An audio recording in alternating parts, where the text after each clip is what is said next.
নির্বাচন কমিশনে যেসব শর্তাদি পূরণ করে আবেদন করতে হয় আমরা সেগুলো আবেদন করেছি। প্রাথমিক বাছাইয়ের পরে তারা আমাদেরকে কিছু সাজেশনস দিয়েছেন, পর্যবেক্ষণ দিয়েছেন, যে পর্যবেক্ষণগুলোতে আমাদের গঠনতন্ত্রে একটা বিশেষ ক্লজ ইনসার্ট করার কথা বলা হয়েছে।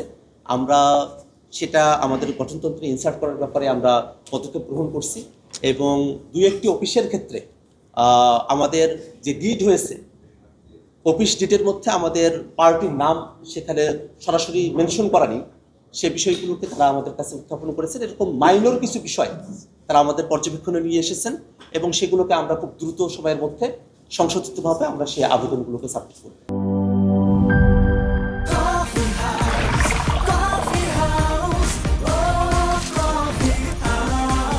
কফি হাউস, প্রতি চুমুকে আড্ডা জমে।